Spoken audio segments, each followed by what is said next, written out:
Hello, and welcome to Adventures with ADHD, where I interview fabulous neurodivergent folks on all sorts of things. And today I've got a fabulous business owner with me. I've got Kaye Heyes. Hi, Kaye. How are you doing? Hi, Susie. Hi, I'm good, thank you. How are you doing today? I'm very well. I'm very excited about the conversation we're about to have. Yeah, me So too. let's just get straight to it. Tell us about a bit about your business, Kaye. What is it you do? Yeah, well, first of all, thanks so much for inviting me on, Susie. It's an absolute joy to spend time with you again. So I work as a coach and a hypnotherapist and supervisor and also a focusing practitioner, which sounds very confusing. But what I do is I offer support to people who are highly sensitive, autistic and ADHD, perhaps. To help them stop relying on their willpower and really find their way power. Oh, okay. Yes. So two very different things, I imagine. Yeah, So what's Waypower then? I like the sound of yeah, this. yeah. I know. Well, it was developed by Snyder in his theory of hope, but for me, the two words of willpower and way power, I think most of us can really relate to what it's like when you're relying on your willpower all the time and pushing on through. And I know for Yeah. me, I spent years kind of just running on adrenaline and caffeine. And then over time, that has such an impact on your body. And I really like this idea of wayfinding, like rather than having a very linear map. Actually, when we're ADHD, linear doesn't really work for us. This concept of wayfinding, like you would navigate a boat, like Moana does. And actually, that as a course correction and charting your course really, really resonated with me. So then I developed this program, this framework of Waypower, which is really about finding your own power, finding your own self-trust, finding your own way. Mm. Yeah. I love that because willpower is so stern. It's like you've got to do it like this. And of course, so many of us try it, it works, and we're like, oh, we can do this. And then, being neurodivergent, it's just not sustainable. Yeah. And I would argue, is it sustainable for anyone? Yes, Anyhow, indeed. it's so rigid, but the way you've just explained it, feels so much more free, less pressure, finding your way, because we're not robots, are we? We have to Mm, find our own way. And adding power into the mix yeah. because we are powerful, and sometimes we forget that, don't we? Yeah. It's so true.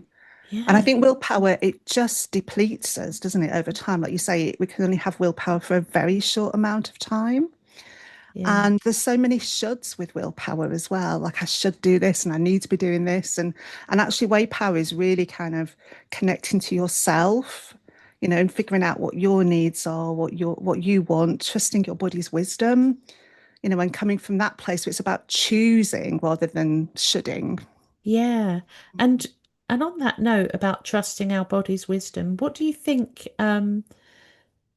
Why do you think so many neurodivergent people are disconnected from their bodies and their wisdom? Oh, I mean, this is a huge area, Susie. I think so much of it is that we've learned over many decades to override our nervous system, to override our body's responses. All those messages we got when we were kids about, of course your shoes aren't too tight, we only bought them last week, or of Yeah, course you can't hear mosquitoes or whatever it is, and we've been told repeatedly. So we've over the years we've like learned to override these signals from our bodies so that many of us now have, our interoception isn't so good. So, quite often I work with people who tell me that they don't know that they need to eat or need to pee until it's like very last minute. Um, so yeah, it's kind of like slowly through a practice called focusing, which I work with, is about really tuning into your body and taking the space and time to practice that.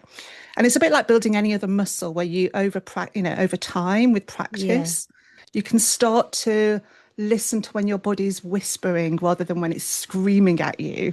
Because quite yeah, often we only come to a stop when we absolutely have to. yes, yeah. Gosh, so many of my clients that's why they come to me. They want to Yeah. stop reaching this stage where everything's falling apart. So Yeah. what's um what's focusing? It sounds Yeah. strange. Yeah, I know. And I only discovered it myself by accident. I actually turned up to a focusing weekend thinking it meant that I could actually concentrate more. Oh, It's a bit of a misnomer, but the word focusing comes from, when you get like you walk into a room and you just get a sense that something's off, like maybe somebody's had an argument, or you just know that somebody's not maybe not telling the whole truth, or it's called the felt sense, where you kind of intuit something and you feel it in your body. And again, this is part of what we override very often as yeah. very sensitive neurotypes. And focusing comes from where you have a pair of binoculars, say, and you're looking at something and it's a bit blurry, and you have to focus the lens in order to get a better understanding, a Ah, clearer picture of what you're looking at. And focusing is the same. It's really about taking the time, and hopefully with alongside somebody else, which makes it which reduces the loneliness and enables us to, well, like with many things, we work very often alongside other people so much better. yeah. So you do this usually alongside somebody else, and you're kind of exploring your inner landscape and getting a much clearer understanding of what your felt sense is about something. And very often, once we felt something, so once we felt an emotion or a sensation fully, it's kind of able to dissipate more readily. So there's no Yeah. pushing or forcing. It's not like you go into a felt sense and then you want to make it different.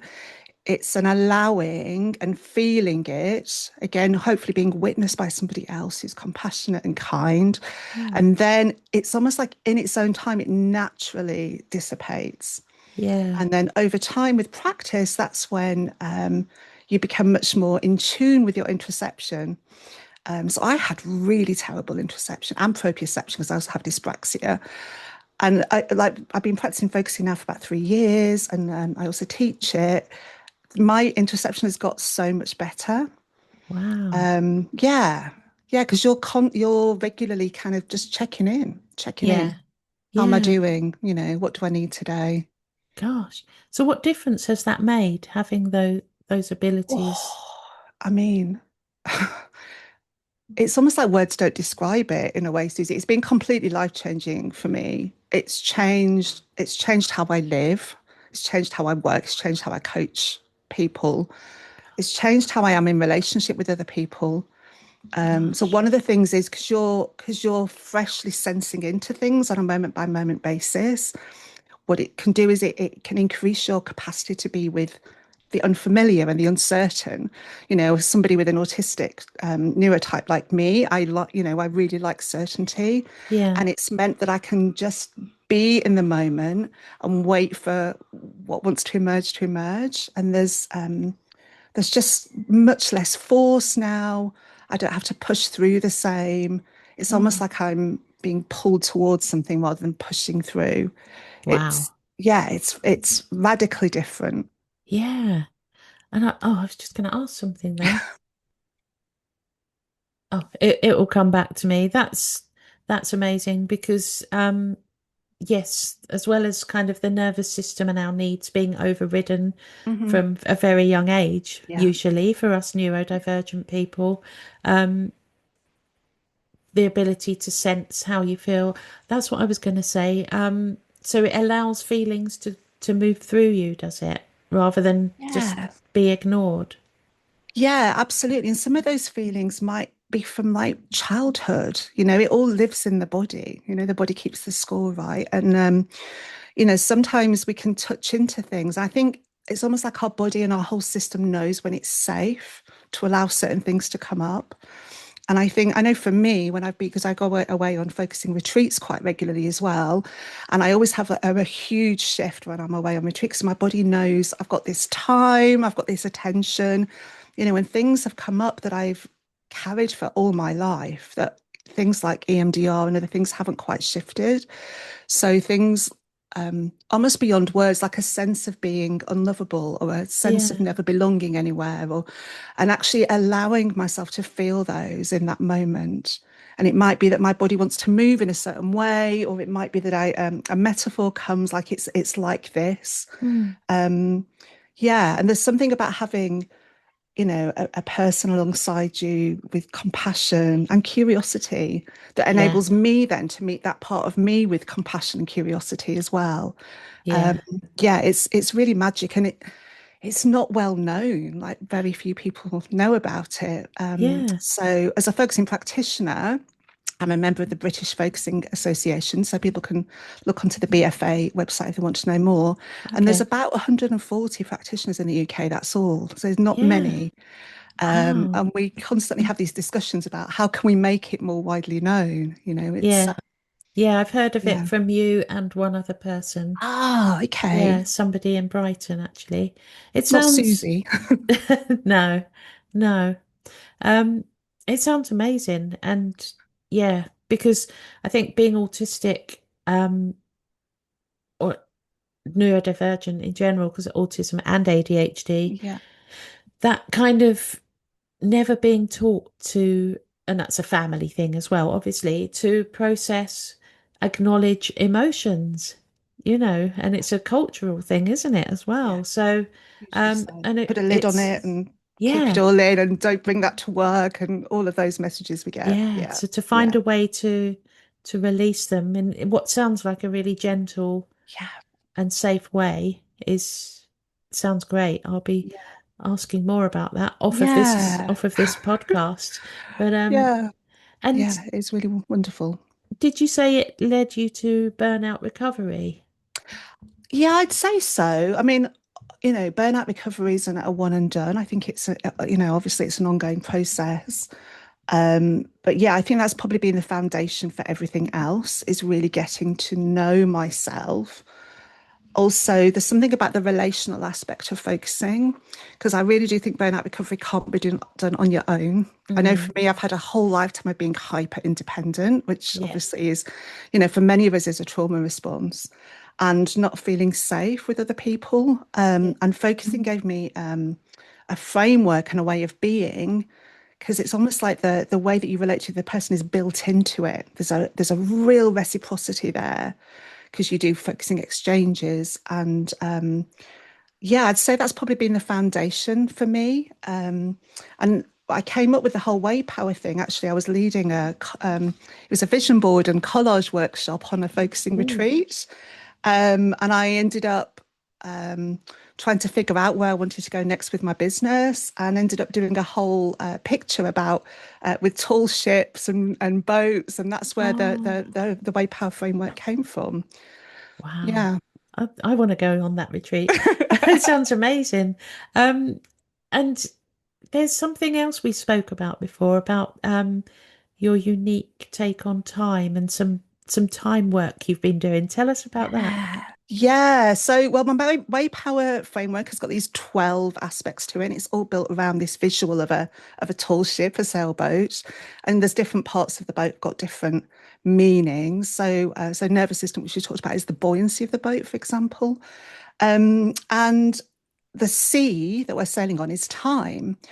And because it's almost kind of like we spend so much time thinking about time, but we don't actually know what time is. It's Yeah, one of those philosophical issues that's really hard to define. But it's where we live our life. Like we live our life in time.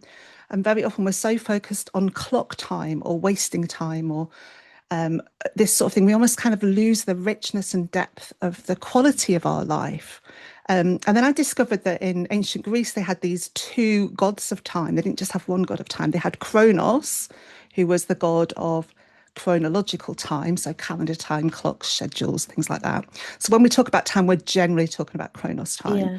And then there was also Kairos time, who was the Greek god of opportune time. Oh, Yeah, I know, isn't it wonderful? So those moments, those moments where all the stars seem to align, yeah, or you're so deep in conversation with a friend, say, where you kind of just don't notice time passing at all. yeah, Yeah. So Kairos time is just a really, when I talk about this to many people, they totally get it and understand what it's like. Those times with, very often with ADHD, we talk about procrastination, but actually what we're doing is we're waiting for the right Kairos time. We know aha, it's not the right time to do something. It's like we have an inbuilt sense of when is the right time to do this. And when Yeah. the time is right, very often, if we wait for the right timing, it just kind of happens naturally and organically. Yeah. And when I was doing a bit of research into this, I also discovered that the Greeks also talked about eon time, which is obviously where we get the word eon from, Oh, yeah. which is kind of like deep time. So this for us, that feeling where you're standing under a night sky and you can see all the stars and that awe. So Yeah. that's like eon time. So this is where we find our why. Maybe it's about our purpose or our legacy, and connecting to that can really kind of give us the why in order to, do things and motivate ourselves. And they had the ancient Greeks had this idea of time moving in cycles. So I also brought in this sense of kind of seasonal and cyclical time. Ah, yeah. So, and we all know, like, so many of us struggle with winter, autumn and winter, and the days getting darker. So there's the nature seasons, and also the seasons within us. So psychological seasons within us, but also, our circadian rhythm and our ultradian rhythm of 90 minutes during the day. And obviously, if you're female, menstrual cycle. So we have all these different kinds of time. Yeah. Whereas Chronos time is just very linear and straight and doesn't take into account all of these other aspects of time, like what time feels like in the moment. Yeah. And then there's also atomos time. So there's one of Wow. the aspects. So Gosh. atomos, as the name would suggest, is the smallest kind of it means uncuttable in Greek. So atomos is the now, and that idea of Ah, like the power of now that Eckhart Tolle talks about. And very often as ADHDers, because our brains are so speedy, we almost don't notice the now where the agency lives. So yeah. it's now where we can make the decisions. It's now where the agency lives. And it's kind of increasing that gap between stimulus and response that Viktor Frankl talked about. It's kind of like, how can I make the now feel more tangible so that I know I have agency in this moment? Yeah. Yeah. And Uh, then what I work with is work with people to build what I call Chronos containers. So that's like the scaffolding that you have on your day. And then you can drop other kinds of time in that, if Oh, that I makes really sense. like that. Yeah. And I'm always fascinated by time because I'm just like, oh, it's an abstract concept, blah, blah, blah.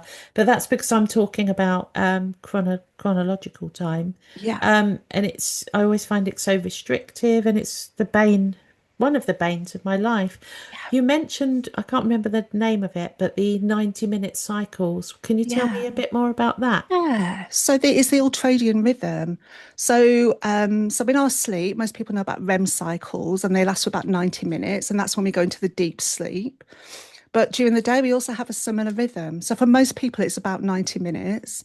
And very often when we get into hyperfocus and we lose connection with our bodies, one of the reasons it exhausts us so much is we override that ultradian rhythm.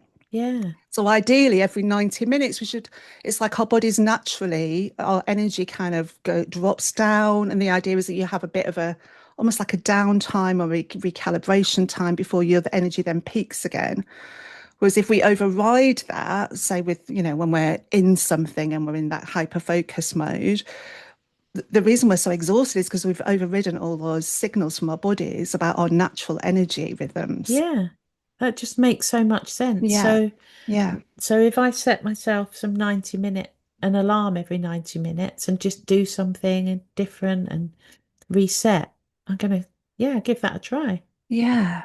Yeah. So ideally, just probably a little bit before 90 minutes. Okay. Depends so people work in different time. Some Hmm. people like the Pomodoro, 25 minutes. It's kind of like figuring it out what's the best for you. And then hopefully over time, as you're doing it more and more, you'll actually notice, when your body itself is on that Yeah. kind of downward energy. Yeah. But fantastic. Good luck with that, Susie. Yeah, Yeah. fascinating. Thank you for sharing that. I could talk for hours on those all of those Time. Yeah. different time concepts. But of course, people can work with you and find out more about this stuff and embody it. So, what have you got coming up how can people work with you? Yeah, well, there's quite a few different ways. So one is that I offer one-to-one coaching. I also offer supervision for other coaches, neurodivergent coaches. And I do focusing one-to-one and also in groups. And then I run workshops and courses as well. So my next workshop that I've got coming up is actually later this month. It's on the Oh, 22nd of July. And that's about confidence. And it's about like a nervous system aware confidence. So that, that advice about feel the fear and do it anyway, it really doesn't work for us because our yeah. sensitive neuro sitting there, our nervous systems pick up on that. So I've got that, and then I'm going to be running a 4-week course on confidence later in the year. Mm. And then I've also got a nervous system group. It's going to be a really safe container, and we're going to have an embodied way of looking at the nervous system, like using focusing that I was talking about. It's going to be 8 weeks, and that's starting in September. And we're going to look at things like, the fawn response and also what it's like to be in functional freeze, for example. And all the way through, I'm going to kind of weave some practices in that people can have around managing their own state and regulating themselves and just noticing when they're not regulated as well. Yeah. So I'll be running a couple of sort of try before you buy kind of workshops for that in early September as well. Oh, So fab. yeah, there's quite a lot coming up. Yeah. So, and I guess that will all be available on your website to find out. Yeah. Yeah, What's your yeah. website? So it's my name. So it's Kayeheyes, so kayheyes.com. And people can sign up when they go on there. I've also got a free email course. It's over a month, and I'll send you information and knowledge about the different kinds of the different Waypower. So there'll be 12 emails altogether, each with a Mm. different approach around the Waypower sailboat framework. Brilliant. Oh, thank you. And we will put the links in the show notes. Oh, So yeah. fabulous, Susie. Yeah. I Thank you. mean, thank you so much for coming along and sharing all of that fascinating stuff. I'm really excited. I'm going to have to find a way to work with you because I think especially the focusing stuff, I'm really, really interested in that. Oh, So I I'd feel like love I've got to. lots of Yeah. stuck stuff that needs to be released. Ah, Yeah. yeah, yeah, yeah. It is great for that. It really is. And it's always surprising. Like every Yeah. time I focus with somebody, I mean, I focus now 2, 3 times a week. It's always surprising. Yeah. Yeah, I'd love to focus in Susie. Yeah, Yeah. absolutely. Well, let's chat off of Yes. this Oh, podcast. yeah, absolutely. Yeah. Was there anything else you wanted to say that I haven't asked you about? Actually, the other thing about time is that I really love the Wheel of the Year. I don't know if you're Oh, familiar with it in no. terms of the seasons and the energy it brings. So we just had the solstice, and we've got Yeah. the equinox coming up in September, and Ah, also the energies of the moon, so the full moon and the new moon. yes. And so I've got a gathering at the next equinox in September, like an evening gathering. And then I'm also going to be launching, it's a membership for solopreneurs and highly sensitive business owners to harness that energy of the equinox to like look at your like your work-life balance, because equinoxes are all about balance. And then throughout the year there'll be these different meeting points where people can use that energy to kind Yeah. of to plan and work on their businesses together. So Amazing. that's kind of in the offing. Gosh, Yeah. it's exciting stuff. And Yeah. is that online, in person, Yeah, both? so probably the best thing is for people to follow me on Eventbrite, actually, or if you sign up for the mini course, the email course, then you'll get the newsletter with all the Ah, information coming up. Yeah. brilliant. Thanks, Kay. It's been great chatting to you. Thanks so Thank much. you.